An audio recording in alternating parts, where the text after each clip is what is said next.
বিয়ে নে তো আমার নিফার মায়া ত্যাগ করতে পারে না। ওহন বিয়ে নে আমার আষ্টে ফিস্টে বেড়ায় এই বাইলে ধরে যে নিফারে খাইরুলের বউ করতো। ওহন আমি তো তার ফেসাদে পড়ে রাজি হয়ে গেছি গা। চিন্তা করি খাইরুল তো ভদ্র মানুষ, ভদ্র ফুলা, শিক্ষিত ফুলা। নিফা এনে ভালো থাকে। খাইরুল আর নিফার বিয়ে হইব স্যার। আপনার করলাম বিয়েতে আউন লাগবো, আপনার দোয়া লাগবো, আপনি দোয়ার একটা মাথায় রাখবেন। আর খাইরুল তো আপনার এখানে চাকরি করে। এই যে খাইরুল আইছে, খাইরুল রে আপনি নিজের সন্তানের মতো দেখুন যে স্যার। খাইরুল যদি কোনো দুষ করে আপনি পিতার মতো সন্তানদের শাসন করবেন। বিয়াতে আইবেন বললাম, আপনি খালি হাতে আইবেন, খালি নিজের একটা দোয়া দিয়া যাইবেন। হ্যাঁ ঠিক আছে স্যার। খাইরুল ওই স্যারের ডাকাইবো নাকি? ডাকাইতে দাও।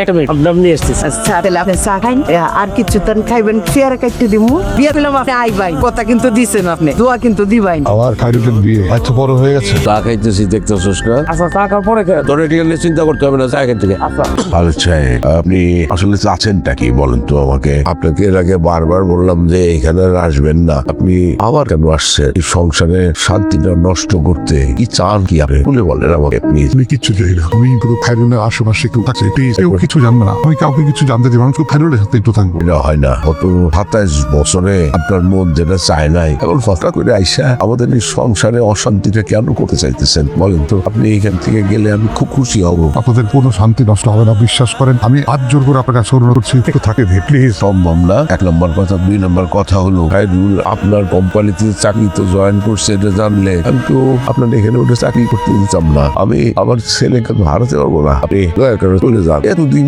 এত কিছু ঘটনার পরেও কোনো কিছুই মনে হয় নাই, আর আজকে এত বছর পরে আপনি কেন আসতেছেন বারবার বলে তো? প্লিজ আর কথা বাড়ায় না, জানতো আমি যাবো না, প্লিজ। আমি শুরু করবো না তুমি শুরু করবে না, আগে আন্টি গান। ওরে ওরে হাওয়া তামুনারি বন্ধু, একটা তাহলে তোরা শুরু কর। এটাই তো বলছি, আন্টি আগে শুরু করে দেন। আন্টি আপনি আগে। আমি কি গান গাইতে পারি? একটা লাইন আন্টি তো বলেছে পারে না, তাহলে আমি ধরি। আন্টি গাবে, তুমি একটা বেশ। তা তোর শুরুতে তুই গা।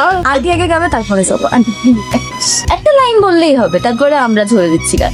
শেষ অক্ষর দিয়ে জায়গা গাবে। নিশিনা বাকাতা আকাশি চুপি চুপি বাঁশি বাজে বাতাসি। সেজি কেন এলো না, কিছু ভালো লাগি না। বললে ভাই আমি খেলবো না কিন্তু তোমার। আসো আব্বু কথা বলবে, আসো। আরে না আসো তো, শহীদ ভাইকে পড়ে নিয়ে আসো, আমরা গানে তুলি খেলছি, সেও খেলবে, নিয়ে আসো। আসো আসো আপা। বাবু আসে না। না সবাই মিলে গান টান করতেছে। হ্যাঁ একটা ব্যান্ড সঙ্গীত গো, ব্যান্ড রক রক। তোমরা কি করো? আমরা গানে খেয়েছি। গানে বলি? গানটা দৌড়ো না, একটা রক মেটাল দৌড়ো। আমি তো গান গাইতে পারি না। তোমরা গাও না? তো গান গাইতে পারি না, তাও তো কইলাম নিশিরা। মা, তুমি আমাদের একটা গান গেয়ে দাও। তুমি গো চলে যেও না। না না, সে বাবার সাথে কথা বলে আসি। দাঁড়া ন তাহলে ন দিয়ে। না না না, তাও তুমি একা। বাবা, দেখছো মা কিরকম হাসি খুশি? মাটা হাসি খুশি দেখতে আমার খুব ভালো লাগে। খালেদ স্যারের তো দেখি না, উনি কি বাইরে ঠারে গেছে নাকি? উনি তো ইউনিভার্সিটির ছোট ভাই, কিন্তু কথা তো বলতে পারো। বাবা আমি কই কি বাবা, টাকা যেহেতু ম্যানেজ হয়ে গেছে, আমরা মার চিকিৎসাটা করে ফেলাই, পরেরটা পরে দেখা যাবে। তাছাড়া খালেদ স্যার একদম খারাপ মানুষ না, উনি অনেক ভালো মানুষ। উনি টাকার জন্য আমার কোনো প্রেশার দেবে না। যত কষ্টই হোক আমি আস্তে আস্তে ঋণ পরিশোধ করে ফেলবো। আমরা মার চিকিৎসাটা করে ফেলি। বাবা তুমি না কইরো না। খাইরুল, এই খালেদ সে আমার ইউনিভার্সিটির ছোট ভাই না, কথাটা মিথ্যা। আমি আসলে তারে চিনিও না। এই বুলবুলের মাধ্যমে তার সাথে আমার পরিচয়। বুলবুলের চিন্তা বহু বছর আগে বুলবুলের সাথে পরিচয় হয়েছিল, মাঝখানে আর কোনোদিন দেখা সাক্ষাৎ হয় নাই। এই খালেদ তোরে আমার কাছ থেকে নিয়ে যেতে চায়। ওই যে তুই এটা জানোস যে তোর আসল বাবা মা আমরা না, জানোস না? জানি জানো না ভাই, এইসব কথা দরকার আছে, কথা বলার দরকার আছে। তোরে আমাদের হাতে তুলে দিয়ে গেছে এই খালেদ। এই লোকটা নাকি তোর বাবা। এত বছর পরে সে এখানে আসে তোর গ্রহণ করতে, তোর আশেপাশে থাকে, তোর বাবার পরিচয় দিচ্ছে আমারে, আমার কাছ থেকে তোরে সিনাই দিতে চায়। এখন বাকি বিবেচনা তোর টাকা তুই নিবি কিনা, বা সেই টাকায় তোর মায়ের চিকিৎসা করাবি কিনা, সেই বিবেচনা তোর। আমার এখানে কিছু বলার নাই, তবে বাবা আমার ভয় লাগে, আমি হারাইতে পারবো না। দরকার নেই, দরকার নেই, দরকার নেই, কিছু দরকার নেই। চলো ভেতরে যাই। স্যার আপনি যেটা করতেছেন আমার মনে হয় এটা ঠিক হইতেছে না। স্যার ভালোভাবে বিষয়টা নিতেছে না। আমি কি করব? চলে যাবে ভালো। এইভাবে আপনি পদে পদে অপমানিত হইতেছেন, দেখতে ভালো লাগতেছে না স্যার। আমার গায়ে রাখেন বাবা। তো তুমি ঘর বাইরে আসছো কেন? আমরাই তো ভিতরে যাচ্ছিলাম। বাবা, উনি নাকি আমার বাবা? উনি তোর বাবা। আপনি এখানে কেন আসছেন? কারণ আমি তোর বাবা। আপনাকে তো আমার বাবা লাগে না। পৃথিবীতে আমার একই বাবা, আমার বাবা। আমি আমার রেজিগনেশন মেইল করে দেব। বাবা একবার অন্তত আমার চলে যান বাবু, চলো।